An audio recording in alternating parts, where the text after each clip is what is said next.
Hello and नमस्कार साथियों, स्वागत है आपका अपने YouTube channel my study point पर। तो साथियों, आज का जो अपना टॉपिक है वो है बिहार बोर्ड के 12वीं कक्षा के 2021 के होने वाले एग्जामिनेशंस के कुछ महत्वपूर्ण वस्तुनिष्ठ प्रश्नोत्तर।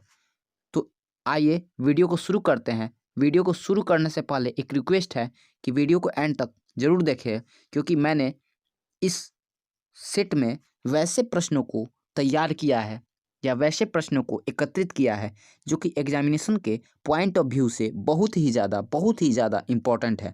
तो वीडियो को एंड तक ज़रूर देखें और चैनल पर नए हैं तो चैनल को सब्सक्राइब करें। तो आइए देखेंगे बारी बारी से इन मॉडल प्रश्नों को। क्वेश्चन संख्या पहला आपका दिया है, please meet me at the train. यहाँ पर स्टेशनिंग हो गया है, स्टेशन होगा डैश आवर फ्रॉम नाउ, यानी कि इसमें भरना है आपको आर्टिकल। तो इसका जो राइट आंसर होगा वो होगा आपका ऑप्शन नंबर बी, यानी कि आपका आवर के साथ जो आर्टिकल लगता है वो होता है एन। आइए बढ़ते हैं प्रश्न संख्या दूसरे की ओर। तो आपका प्रश्न संख्या दूसरा है, I like to watch tennis on television, it is dash very good game. इसमें आपको भरना है आर्टिकल। तो जैसा कि आप आर्टिकल पढ़े होंगे तो आपने ये देखा भी होगा, ये जाना भी होगा कि यहाँ पर जो आर्टिकल है वो होगा आपका ऑप्शन नंबर ए, यानी कि ए वेरी गुड गेम होगा। ठीक है, तो आइए बढ़ते हैं क्वेश्चन संख्या अगले की ओर। आपका क्वेश्चन संख्या तीसरा दिया है कि my brother won an award for being dash best speller in our school.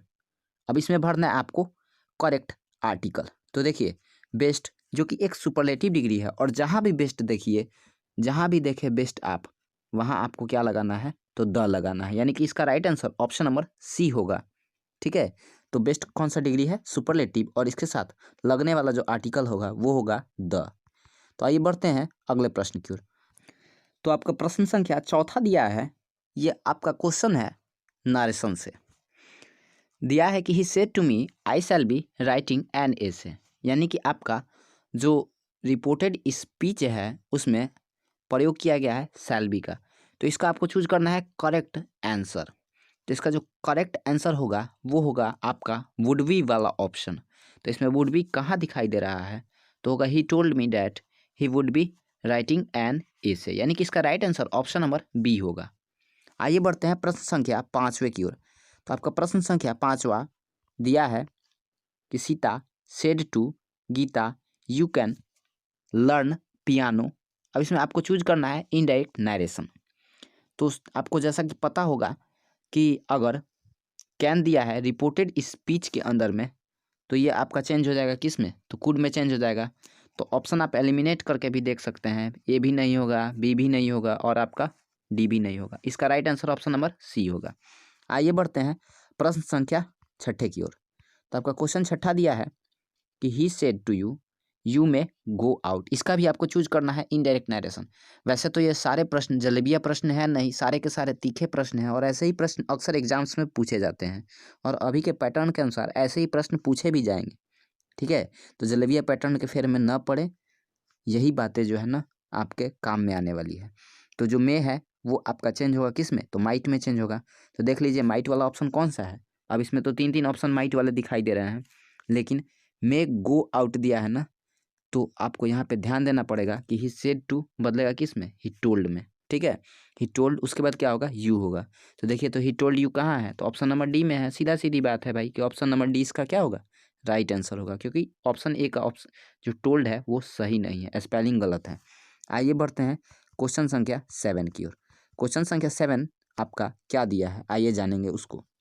Question संख्या 7 है कि आई मस्ट हेल्प हिम। इसमें आपको चूज करना है पैसिव वॉइस। तो सीधी सी बात है भाई कि जो मस्ट है वो मस्ट बी में बदल जाएगा। ठीक है, तो मस्ट बी किस में दिया है, तो सीधे सीधे दिखाई दे रहा है कि ऑप्शन नंबर डी, यानी कि he must be help by me. इसका right answer option number D होगा। आइए बढ़ते हैं प्रश्न संख्या 8वें की ओर।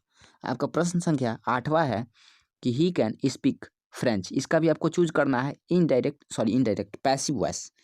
तो क्या होगा, तो फ्रेंच।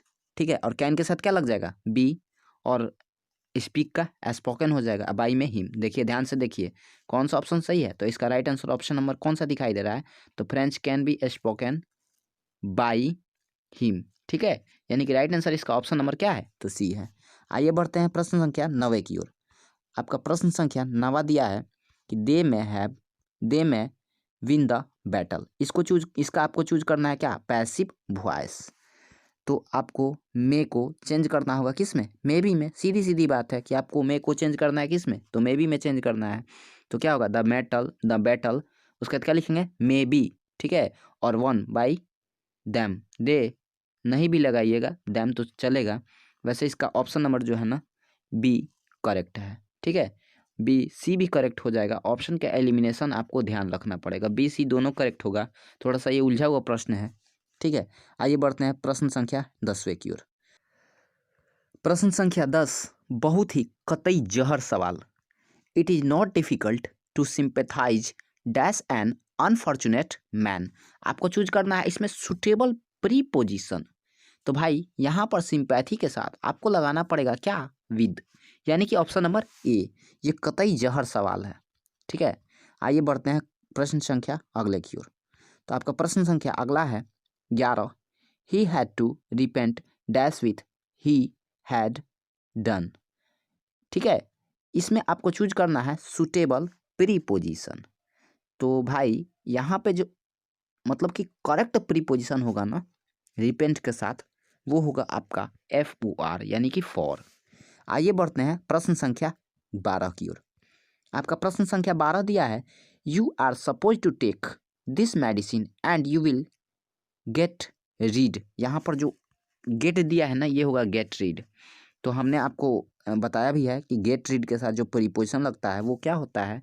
तो भाई गेट रीड के साथ प्रीपोजिशन लगने वाला जो होता है उसको बोलते हैं क्या, तो ऑफ बोलते हैं। गेट रीड के साथ कौन सा प्रीपोजिशन, तो प्रीपोजिशन आपका होगा कौन सा, तो ऑफ, गेट रीड ऑफ होता है द बैड कोल्ड। ठीक है, आइए बढ़ते हैं प्रश्न संख्या 13 की ओर। तो आपका प्रश्न संख्या 13 दिया है कि I have invested a lot of money dash farming. अब यहाँ पे आपको चूज करना है क्या, सुटेबल प्रीपोजिशन। तो सीधी सीधी बात है कि इन फार्मिंग होगा। ठीक है, आइए बढ़ते हैं क्वेश्चन संख्या 14 की ओर। तो आपका प्रश्न संख्या 14 दिया है, give an example pertinent dash the case. इसमें आपको चूज करना है सुटेबल प्रीपोजिशन। तो इसका right answer option number D होगा। आइए बढ़ते हैं क्वेश्चन संख्या 15 की ओर।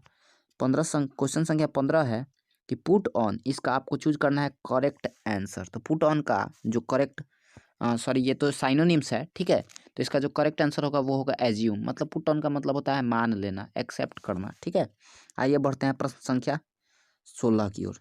16 भी आपका आइडम्स और फ्रेज का क्वेश्चन है, रन आउट ऑफ आपको बताना है। तो इसका जो ऑप्शन नंबर ए होगा वही राइट आंसर होगा, एग्जॉस्ट वंस स्टॉक ऑफ। यानी कि मतलब कि देखिए ये है एक आपका फ्रेजल वर्ब। इसका मतलब होता है कि स्टॉक में ना होना, यानी कि आप मान लीजिए कि कोई भी दवाई है या फिर कोई भी ऐसी वस्तु है जिसकी बहुत ज़्यादा डिमांड है और वो जो है स्टॉक में नहीं होता है, यानी कि मतलब उपलब्ध नहीं होता है। ठीक है, आइए बढ़ते हैं प्रश्न संख्या अगले की ओर।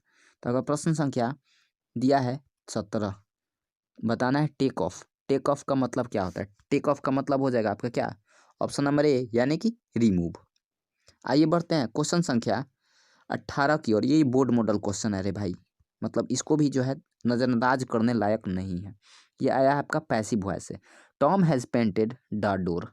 तो इसको सीधी सी बात है आप चेंज करिए पैसिव में। तो क्या लिखेगा, सबसे पहले तो आपको द डोर को उठा के इधर लाना पड़ेगा। तो सबसे पहले आपने द डोर को खींच के लाया।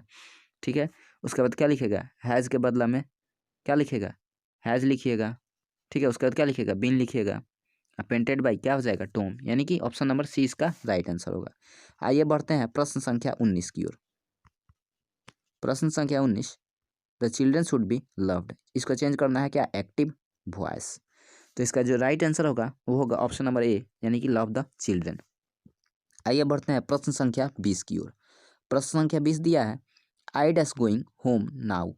तो यहाँ पर नाउ आ गया, तो आपको चूज करना है कौन सा, आपको चूज करना है हेल्पिंग वर्ब। तो इसमें सीधी सीधी बात है आई के साथ एम लगाएंगे क्योंकि ये टेंस का क्वेश्चन है, प्रेजेंट परफेक्ट कंटिन्यूअस का।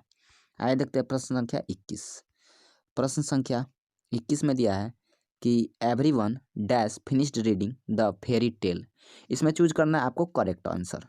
तो यहाँ पे आप जो करेक्ट आंसर आपका जो ऑप्शन होगा वो होगा हैज़, यानी कि एवरीवन के साथ यहाँ पे आप लगाइएगा हैज़। प्रश्न संख्या 22, some of the students dash left the classroom for lunch. इसमें आपको चूज करना है करेक्ट हेल्पिंग वर्ब। इसको सब्जेक्ट वर्ब एग्रीमेंट कहिए या टेंस कहिए, ये दोनों का क्वेश्चन माना जाएगा। तो इसमें आपको जो वर्ब भरना पड़ेगा वो होगा ऑप्शन नंबर बी, यानी कि हैव। आइए देखते हैं प्रश्न संख्या 23 को। तो क्वेश्चन संख्या 23 में लिखा है nobody dash come for the party yet, we are still waiting. इसमें आपको भरना है करेक्ट ऑप्शन। तो इसका जो करेक्ट आंसर होगा वो होगा हैज़, क्योंकि नोबडी के साथ जो आपका हेल्पिंग वर्ब होगा वो होगा सिंगुलर वाला। आइए देखते हैं प्रश्न संख्या 24 को। क्वेश्चन संख्या 24 में दिया you can keep my iPod if you take I dash it any more. तो आपको इसमें जो वर्ब भरना होगा, यानी कि जो हेल्पिंग वर्ब होगा वो होगा डोंट यूज, यानी कि। आइए बढ़ते हैं प्रश्न संख्या 25 की ओर। प्रश्न 25 है कि the phone dash can you answer it please. अब देखिए इसमें आपको भरना है कौन सा, तो ओरिजिनल मतलब वर्ब क्या होगा इसका। तो इसका वर्ब होगा इज रिंगिंग, यानी कि फ़ोन जो है वो बज रहा है। अब आपको क्या करना है, इसका जवाब देना है। अब आपको प्रश्न संख्या 26 दिया है, ये स्पेलिंग टेस्ट है। प्रश्न संख्या 26 में दिया है कि आपको ज्यूसिव का जो है ना मतलब करेक्ट स्पेलिंग चूज करना है। तो इसका जो राइट आंसर होगा वो होगा ऑप्शन नंबर सी।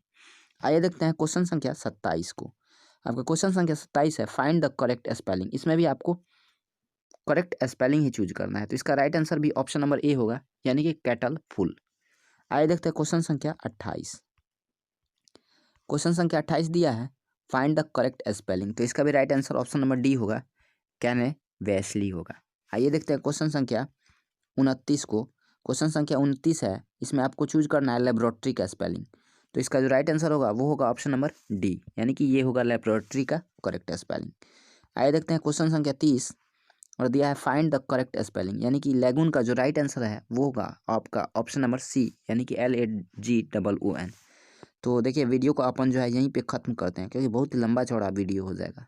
ठीक है, इसका नेक्स्ट पार्ट आशा करते हैं कि कल आपको ज़रूर मिल जाएगा। तब तक के लिए बाय बाय, टेक केयर, और ऐसे ही चैनल पर प्यार बनाए रखें। तब तक के लिए